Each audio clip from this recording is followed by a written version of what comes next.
Bienvenue sur Medi 1 TV. Nous sommes à Marrakech, Marrakech qui a accueilli la première réunion ministérielle donc, de coordination et de concertation sur l'initiative annoncée par Sa Majesté le roi Mohamed VI le 6 novembre dernier à l'occasion du 48e anniversaire de la célébration donc, de la Marche verte, une initiative qui consiste à favoriser l'accès à l'Atlantique des pays du Sahel. 4 pays ont répondu présents ici à Marrakech. Il s'agit du Burkina, il s'agit du Niger, du Tchad, mais aussi du Mali. Le Mali dont nous avons le plaisir de recevoir le ministre des Affaires étrangères et de la coopération internationale, Abdoulaye Diop.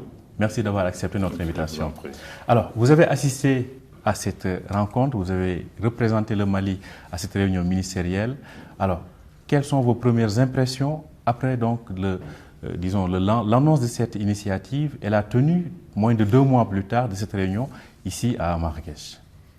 D'abord, c'est de noter l'engagement fort et la vision de Sa Majesté Mohamed VI par rapport à cette initiative importante qui est en ligne aussi avec notre situation géographique de continentalité où nous faisons face à un certain nombre de défis en matière d'infrastructure, en matière de connectivité, en matière de facilitation des échanges et en matière de moyens logistiques et d'investissements structurants dans le domaine des infrastructures. Naturellement, pour un pays enclavé comme le Mali, le Burkina ou le Niger, toute proposition ou toute offre qui va dans le sens d'améliorer les infrastructures ou l'offre d'infrastructures dans la région, en facilitant les échanges, en essayant d'élever la qualité de nos infrastructures pour nous permettre de nous connecter au marché de la région et au marché mondial. Pour nous, a priori, nous avons trouvé que c'était une initiative positive que nous saluons, à laquelle nous adhérons. L'autre élément important pour nous, quand nous avons appris ça aussi, ça s'inscrivait dans notre vision de diversifier nos sources d'accès à la mer ou en tout cas d'écoulement de nos produits ou d'importation. Parce qu'aujourd'hui, des pays comme le Mali, on se rend compte que dans le cadre de l'intégration africaine, beaucoup de nos organisations régionales sont instrumentalisées et qui deviennent pratiquement des moyens pour asphyxier, affamer nos pays, notamment des pays enclavés, et nous sommes obligés de chercher des solutions alternatives. Et pour nous, cette initiative permet dans la durée de faire en sorte qu'aucun de nos pays, en tout cas le Mali, travaille à réduire son niveau de dépendance par rapport à un seul ou 2 ports, à faire en sorte que nous puissions avoir des choix, des alternatives. Et c'est en cela que nous avons salué. Le Maroc lui-même est un pays qui, si on regarde au cours des 40-20 dernières années, a énormément investi dans le domaine des infrastructures et dispose d'infrastructures de classe mondiale. Et nous voudrions pouvoir travailler dans un esprit aussi gagnant-gagnant. Parce que nos pays sont aussi des pays qui ne sont pas des pays à problème. Nous avons des solutions. À solution, nous avons des opportunités et nous avons sans doute des défis, de moyens ou autres. Je pense que tout ceci peut être surmonté. Donc, a priori, nous y avons vu un intérêt, nous avons vu une concordance avec nos besoins en tant que pays, mais aussi même au plan communautaire ou régional, dans le cadre de l'Alliance des États du Sahel qui a été mise en place. Donc, ça, pour nous, cette initiative cadrait avec toutes ces préoccupations. Justement, on va évoquer tout à l'heure l'Alliance des États du Sahel. On sait que le Mali, bien évidemment, dans le cadre des sanctions de la CEDEAO, a eu à être confronté à ce problème d'accès à la mer. Aujourd'hui, sur la base de cette initiative, qu'est-ce que vous considérez comme prioritaire? Il est question de construire des infrastructures, il est aussi question de voir sur le plan comment faciliter les échanges commerciaux. Pour vous, qu'est-ce qui est prioritaire dans toutes ces priorités? Bon, nous sommes au tout début, à mon avis, de l'initiative. Après l'annonce royale, cette réunion vient à point nommé pour nous permettre de cerner les contours de l'initiative et de voir vraiment les grands axes. Et naturellement, la prochaine étape est d'aller beaucoup plus en détail sur le plan technique pour voir l'ensemble du dispositif.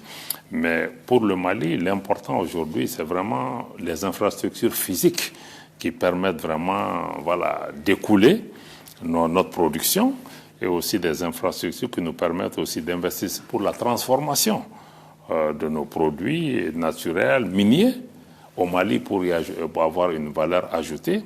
Mais ce que je veux dire, c'est qu'il faut qu'on ait une approche globale et holistique de la question.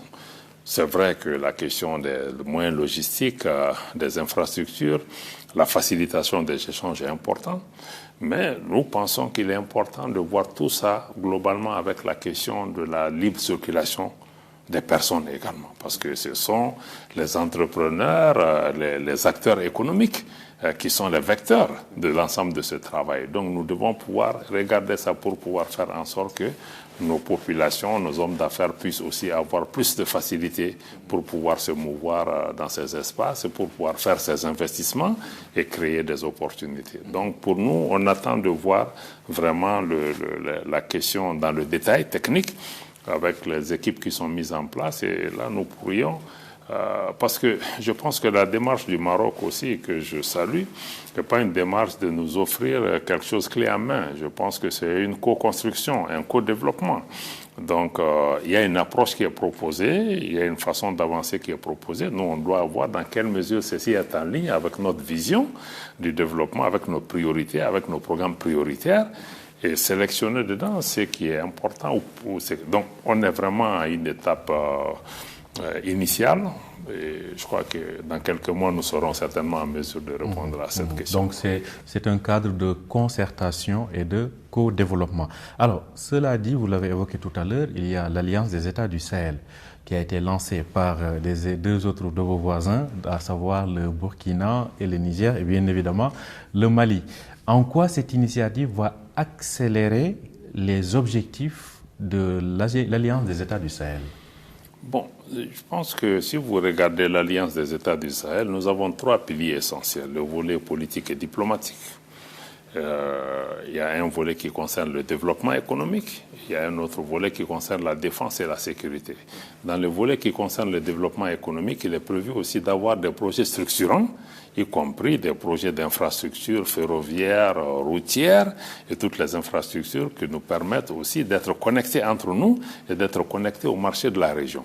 Donc pour nous, cette vision est une opportunité aussi de pouvoir dessiner des partenariats, parce que je vous rappelle que la participation à cette réunion ici est la première sortie groupée des ministres des Affaires étrangères des États de l'Alliance Sahel avec un État tiers. C'est pour dire que un peu, en tout cas, cette initiative vient correspondre à notre volonté d'aller dans ce sens. Mais nous, il faut que nous sortions aussi des sentiers battus, que ce ne soit pas des questions de dire on offre ceci, il faut que ce soit des partenariats gagnant-gagnant, que ce soit des infrastructures qui sont viables et qui s'inscrivent aussi dans une perspective de long terme. Et on imagine que si la situation, les relations s'améliorent avec les instances sous-régionales, que sont l'UEMOA ou la CEDEAO, par exemple, pour les pays d'Afrique de l'Ouest, cela ne va permettre que d'accélérer la cohésion et la coopération et l'intégration sous-régionale. Je pense que ça, c'est une question que nous devons peut-être approfondir davantage. Parce qu'aujourd'hui, des pays comme le Mali, nous avons de sérieuses interrogations par rapport à certaines de ces organisations qui sont souvent instrumentalisées par des partenaires extérieurs qui ont pris des mesures drastiques contre nos pays, contre nos populations, fermeture des frontières, fermeture des banques, et avec des punitions collectives infligées à nos populations. Donc c'est dire qu'aujourd'hui, l'esprit même de l'intégration régionale et du travail en commun est mis en cause dans beaucoup de ces pays. Je pense que nous devons pouvoir regarder désormais est-ce que ces organisations vont se réformer pour travailler dans le sens de l'intérêt de nos populations pour qu'on ait une intégration des peuples. Mais en attendant, l'Alliance des États du Sahel nous offre un cadre où nous avons une vision politique partagée, où nous mettons une organisation en place qui, nous pensons, est à l'abri de ce type d'ingérence et aussi qui propose une alternative par rapport à l'approche de l'intégration, qui soit une intégration des peuples et non juste une intégration des États, et aussi qui puisse se mettre à l'abri d'ingérences, d'interférences extérieures contraires à l'esprit de fraternité ou à l'esprit d'intégration. Donc ce débat-là, nous devons l'avoir entre nous pour pouvoir vraiment avancer ensemble. Alors, il y a la coopération bilatérale aussi avec le Maroc. À ce niveau, comment évoluent les choses? Parce que vous étiez au Maroc il y a de cela 1 an et demi environ. Vous aviez salué la vision réaliste du Maroc dans la lecture des événements, en tout cas au Mali. Sur le plan bilatéral, comment évolue la coopération? Oui, peut-être avant de répondre sur le plan bilatéral, c'est un des points que je n'ai pas peut-être relevé ici. Il faut toujours intégrer aussi que l'approche du Maroc vis-à-vis de nos pays, qui est une approche réaliste, pragmatique et lucide, et non une approche paternaliste pour nous donner des leçons ou décider à notre place, est un facteur important même dans le cadre de l'initiative royale, qui nous font croire que même en cas d'incident dans nos pays, la coopération va pouvoir continuer. La coopération bilatérale se porte bien. Et cette initiative royale, pour vraiment faciliter l'accès à l'Atlantique aussi, s'inscrit de notre point de vue dans le cadre de ce que nous avons constaté déjà comme emphase sur les questions économiques et commerciales avec le Maroc qui est impliqué au Mali, dans la téléphonie, dans les banques, dans beaucoup de secteurs productifs. Donc, s'inscrit dans le cadre du renforcement de ces échanges économiques entre nos pays. Seulement, il est important que nous puissions travailler aussi à faire en sorte qu'on puisse transformer nos pays, faire en sorte que les unités qu'on installe dans nos pays aussi puissent créer de la valeur ajoutée pour occuper nos populations. Il y a des programmes qui touchent au renforcement des capacités, formation des imams, programmes de bourse. Donc, notre coopération, la santé aussi est un secteur très très dynamique. La polyclinique Mohamed VI vient d'être inaugurée à Bamako. Donc, c'est une coopération qui est dense, dynamique. Nous devons travailler à la consolider, à la renforcer, mais dans un esprit de partenariat gagnant-gagnant. Un esprit donc de partenariat gagnant-gagnant qui dicte cette initiative, donc qui vise à favoriser, je le rappelle, l'accès des pays du Sahel à l'océan Atlantique. Merci à vous, Abdoulaye Diop. Ça fait un plaisir de vous retrouver sur Médien TV. Merci infiniment.